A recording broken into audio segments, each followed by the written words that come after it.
जम्मू काश्मीरमध्ये शस्त्रसंधीचे उल्लंघन केल्यावर पाकिस्तानी लष्कराचं नुकसान झालेलं आहे। बुधवारी सायंकाळी उशिरा भारतीय सैन्यानं जम्मू आणि काश्मीरच्या पूंछ जिल्ह्यातील कृष्णा घाटी सेक्टरमध्ये नियंत्रण रेषेवर शस्त्रसंधीच्या उल्लंघनाला प्रत्युत्तर दिलं तेव्हा पाकिस्तानी लष्कराचं मोठं नुकसान झालंय। कृष्णा घाटी सेक्टरमध्ये नियंत्रण रेषेवरील शस्त्रसंधीचे उल्लंघन हे या वर्षातील पहिले मोठे उल्लंघन आहे। कृष्णा घाटी सेक्टरमधील तारकुंडी भागात भारतीय लष्करानं केलेल्या प्रत्युत्तरादाखल गोळीबारात पाकिस्तानचे किमान 5 सैनिक ठार झाल्याचे संरक्षण सूत्रांनी सांगितलेले आहे।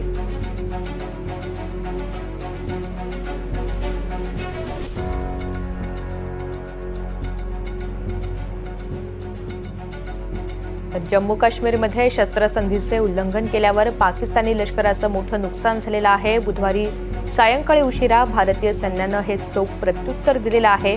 पूंछ जिल्ह्यामध्ये कृष्णा घाटी सेक्टरमध्ये नियंत्रण रेषेवर उल्लंघनाला तितकंच जोरदार प्रत्युत्तर हे देण्यात आलं आणि या संपूर्ण कारवाईमध्ये या गोळीबारात पाकिस्तानचे किमान 5 सैनिक ठार झाल्याचे संरक्षण सूत्रांनी सांगितलेले आहे। महेश बागल आपल्याला या सगळ्या संदर्भात अधिकची माहिती देणार आहेत। महेश, नक्कीच जम्मू काश्मीरमध्ये शस्त्रसंधीचं उल्लंघन केल्यावर पाकिस्तानी लष्कराचं मोठं नुकसान झालेलं आहे, कारण याला भारतीय लष्कराने चोख उत्तर दिलेलं आहे। सूत्रांकडून जी माहिती मिळाली आहे त्यानुसार बुधवारी रात्री भारतीय सैन्याने जम्मू काश्मीरच्या पूंछ जिल्ह्यातील कृष्णा घाटी सेक्टरमध्ये नियंत्रण रेषेवर शस्त्रसंधीच्या उल्लंघनाला जोरदार प्रत्युत्तर दिलेलं आहे, ज्यामध्ये पाकिस्तानी लष्कराचं मोठं नुकसान झालेलं आहे। पाकिस्तानी लष्कराने केलेल्या शस्त्रसंधीच्या उल्लंघनानंतर नियंत्रण रेषेवर आणि खास करून आंतरराष्ट्रीय सीमा रेषेवर काही भागात हाय अलर्ट जारी करण्यात आलेला होता।